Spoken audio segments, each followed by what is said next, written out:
What's going on, boys? Today we are talking about a few things. I'll preface by saying 2 days ago I got no sleep, and despite getting normal sleep afterward, I'm still in that weird daze that I got no sleep a couple days ago days. I watched Platoon yesterday, and I read Girl's Last Tour for the first time this afternoon. And the manga is a bit different from the show. But you can get through the entire manga in an afternoon, and I recommend you give it a shot. Much of what we do on this channel is try to figure shit out so we can get beyond this reality, or at least get beyond this reality as it is, as it's presented to us.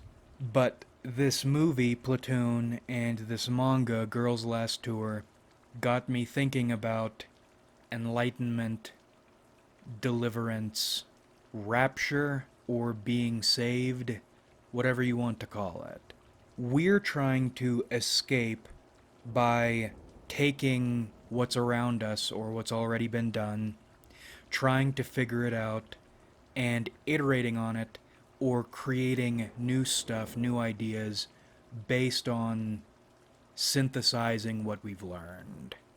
Would a person raised in a pitch black cell with no language, no knowledge, no experiences, without even the technology, language to generate ideas, be able to achieve enlightenment? The instinct is to say no. But if you say no, because this individual wouldn't have the ideas or the language necessary even to work on something, then you're concluding an individual who otherwise may be able to achieve enlightenment won't achieve enlightenment or can't achieve enlightenment through no fault of their own. If you say no, then you're concluding you could be denied even the opportunity to save yourself. And that idea leads us into two different ways of looking at the world.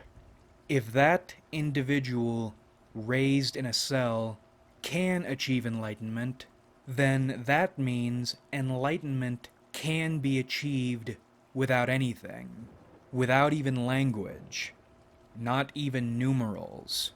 If that's the case, then what are we doing? Or what are we missing about the path to enlightenment? My instinct is to say, if a person has the capacity to be saved, or to save themselves, then they can save themselves without language, without experience, without anything. If that's the case, then we, SOA type people, are missing something fundamental. Or, if we see it, then we don't recognize it as truth, or maybe we recognize it as truth, but don't understand it on that level we have been discussing for the last few weeks. Is the answer the monad? The question. Why? Why anything? Is understanding that question on a level we can't even imagine yet the answer? Because I can't imagine what heights consciousness without language, without experience, without sensation, could achieve. A why without words is all I can imagine. Meaning, if every psychic has the ability to ascend or to save themselves, then that one thing, or the answer, must be hidden in some form of understanding that one thing, that basic question. once again, without language. We find ourselves again in a situation, we see it, but can't even begin to try to get it on that level I think it can be got. But then we have the other way of looking at it. The person in that cell, that psychic in that cell, cannot achieve enlightenment because he or she has been denied language and access to all these consciousness stimulators. If you don't have the faculties and the materials to see the ladder, even to see the ladder, rather, much less climb it, then you'll never get to the top. Now, I'm not saying this way of looking at the hypothetical is wrong. I am saying it's terrifying. And it's terrifying because it isn't fair. It's terrifying because that way of looking at it, just the fact it isn't fair, makes it make a lot more sense. Life isn't fair. Why should the determining of the fate of your eternal soul be fair?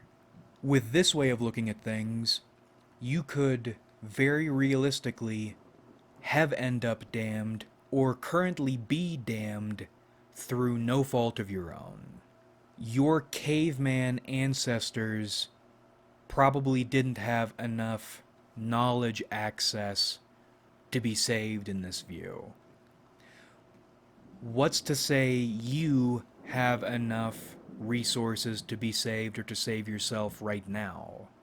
Now, the only reason I'm not on this no side entirely is the fact I think gnosis, or whatever you want to call it, doesn't necessarily need to be achieved with verbal knowledge or even a lot of knowledge.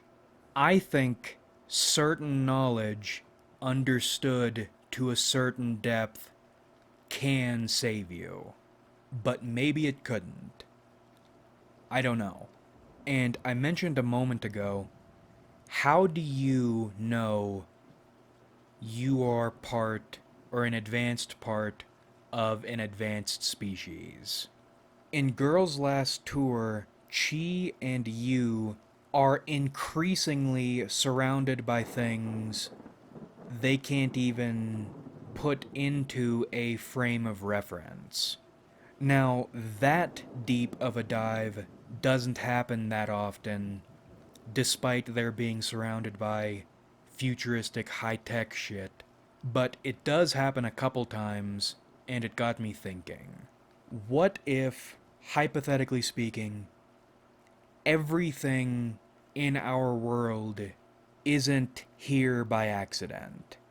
We've talked, well, we're always talking about it, but we talked about it more specifically a while ago. Levels of consciousness. Do you have the capacity to understand what you're seeing, or do you have the capacity only to recognize what you're seeing from or within your consciousness limitations? Or actually, we talked about it not that long ago. The idea of psychonauts implanting their consciousnesses in insects just to see how an insect would think. Nature is miraculous. Physics is miraculous. We're surrounded by nature, biology, and the laws governing reality every day, and our history is saturated with them because we came up in them. There's no getting away from them. Are we advanced enough to determine whether or not the fabric of our reality is a technology, is intentional, or designed with intention? To what degree is an ant in an ant colony able to recognize its entire world as artificial?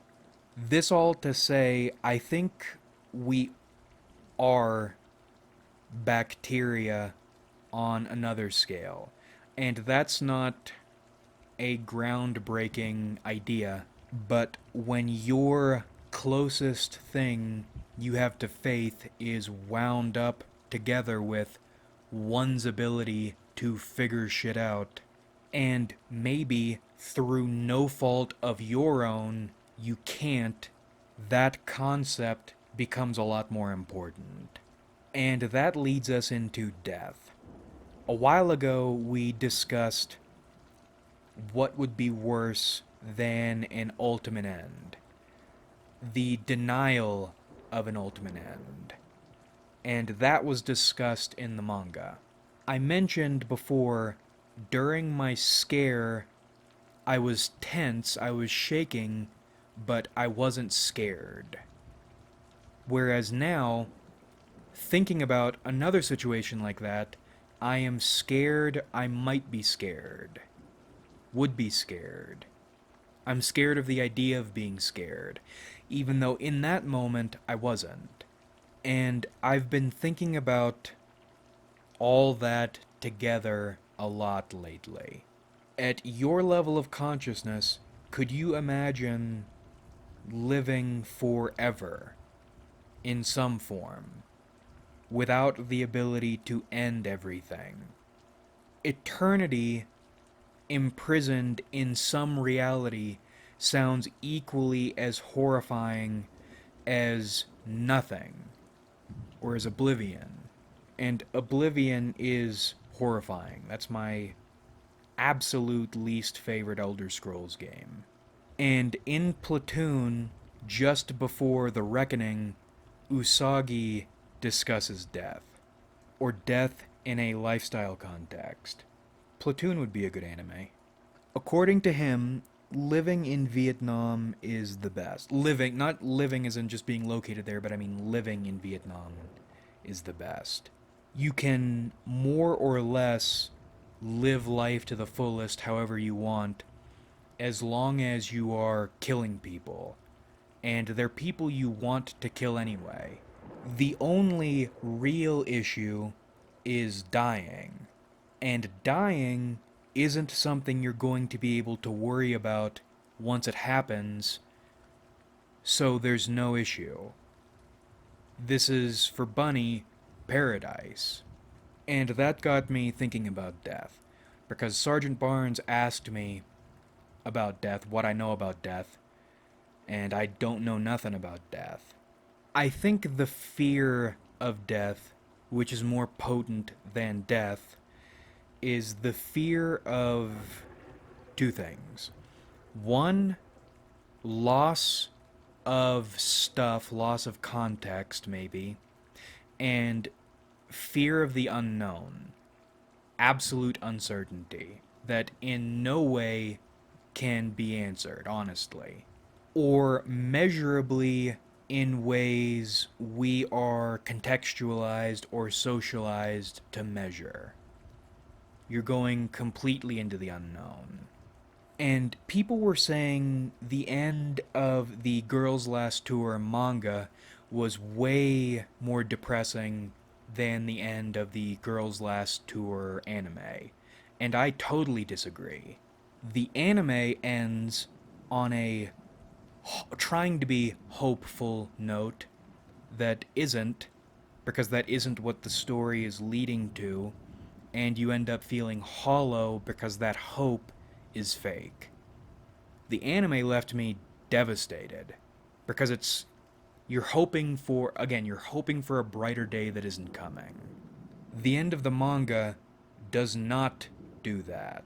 The manga looks death straight in the face.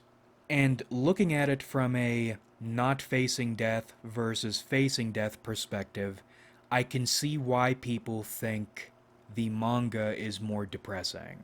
But to me, with all the thinking about death we've been doing, the manga makes me feel a lot, but it's not depression. It's not hopelessness. Even though that ending is the apotheosis of hopelessness. And I think that's because it ends on all levels, not just narratively. There is nowhere else to go, there is nothing else to do, there is nothing more to say. The story is over. You're not carrying on indefinitely, waiting for a situation that is not going to get better, and also not living in fear of your indefinite carrying on being torn from you. You're not in an existence of limbo. It's done. And I think we are beginning to get somewhere in thinking about death, because although it is the unmappable, we are coming to terms with as much of it as we can, in a few senses. If there is something more, then we have an idea, if not what it is. I mean, we don't even have anything about what it is, actually, now that I think about it. But we have some ideas of what would be important. If there's nothing, then we have an idea of why nothing would be preferable to something. We're beginning to understand the fear of death is more intense than actual death. If death is a deep, abyssal pit, then we are mapping as much of the mouth of the pit as we can, and are beginning to get as much of a fix on it as we can.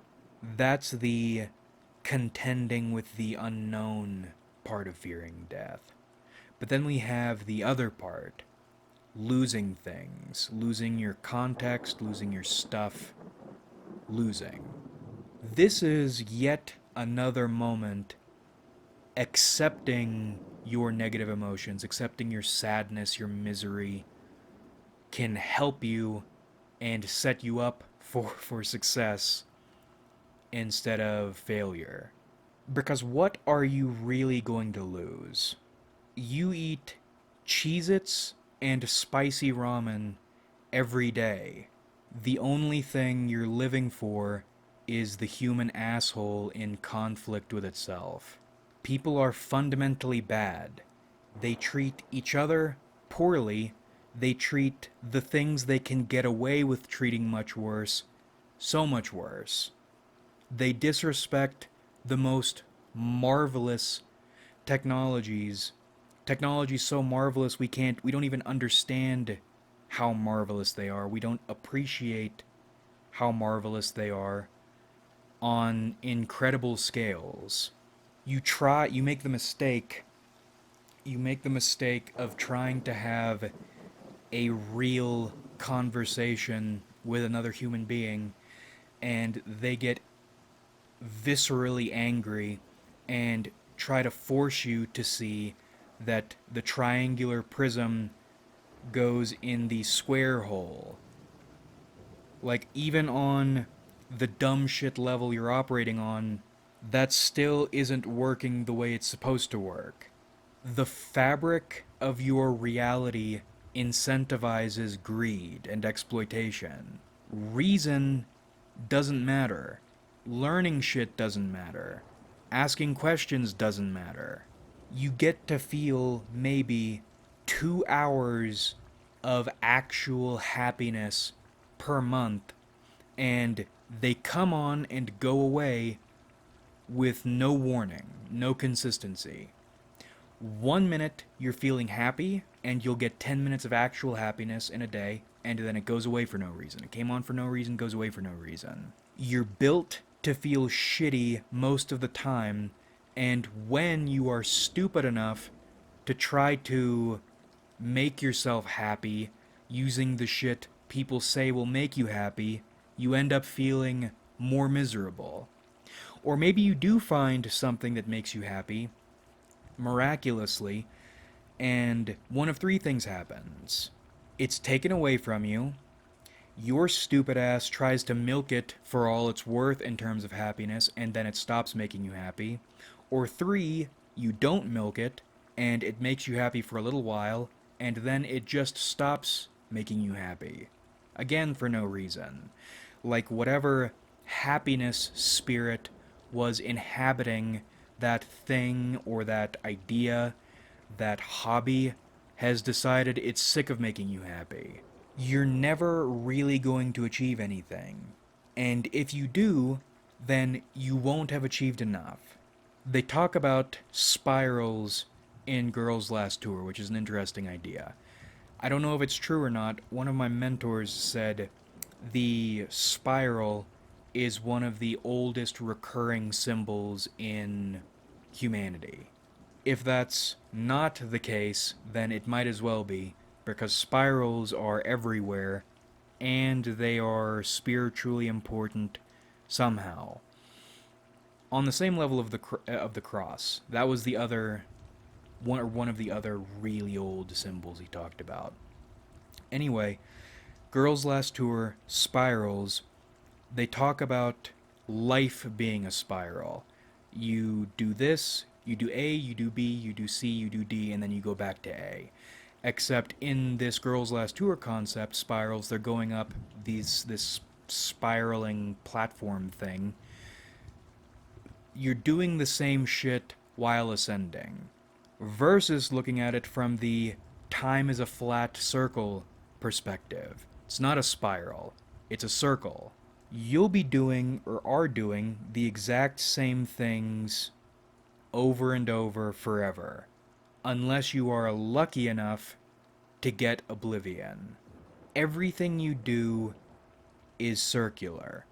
Even when you try new shit, it's still part of that circle. That circle you're never getting out of. All you're doing is carrying on in the miserablest fashion. You're hoping it's a spiral and you are ascending while doing the same shit over and over again, but you very well could be just on a flat circle doing the same shit over and over and over again and going nowhere. And if you are on a spiral, then the circle is how it feels. Because that very well might be reality. That might be what you're doing. So, what are you afraid of losing? Are you afraid of losing your misery?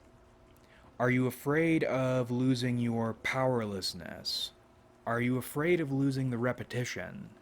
Are you afraid of being separated from these people you despise? Are you afraid of losing your fear of losing? You'll lose nothing that matters in death.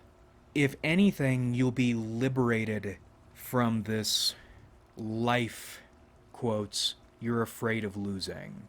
Now, you can recognize that and still be afraid. That's what I am, where I am. But once you start mapping out all the different things death could mean or be, and you realize you have nothing to lose. There's, like, what is your life? And I reiterate here, death and imprisonment or giving up without dying are two completely different things. One frees you from consciousness, the other prolongs it in the worst ways possible. What are you really going to lose in dying? There is nothing worth holding on to outside your fear of losing it. So, I don't know if we can be saved or if we can save ourselves, and I don't know if it matters. All I know for sure is last time I watched Platoon, I really liked Elias, and this time I really liked Barnes and Bunny, and all I want to do is quote them and try to fit them, try to fit their quotes into this stupid video, and it's not working. At least not in any way that isn't horribly humiliating. but I guess I'll just have to take the pain. But that about rippity wraps this one up. I hope you enjoyed watching, because I certainly enjoyed making it. I'm... God. Please, deliver me. I'm not going to deliver myself. Please get me ready adequately. Dress me up like it's my first day of school, and deliver my ass. Please. Like if you enjoyed, because it helps me out a lot. Subscribe if you haven't, because we do this shit sometimes. And comment your thoughts, because I love hearing from you. What did you think of Girls' Last Tour? I watched the anime a long... Yeah, that is a long time ago. I think that qualifies as a certified long time by now. Long time ago. And... Oh... Shit, the show was so much more depressing than the manga ever was. Because the show is trying to make you feel hopeful. The manga is cozy and cute, but it is not trying to make you hope for anything. And I think that's why I feel peaceful with it compared to the show. Because the manga is not fucking around. It's not lying to you. And I appreciate that. But thanks again for watching, everybody. Really, we had a lot of fun on the channel. So much fun. In fact, you can... God, you can be overcome with a very confusing feeling. It's a tears feeling, but not in a pretty way and not in a sad way. Like, you know, there are happy tears and ugly tears and angry tears and all this shit. I think there are finality tears that aren't attached necessarily to any emotion I'm aware of. I'm not sure. That's all I'm showing you on this channel, and I look forward to doing this with you guys again in the future.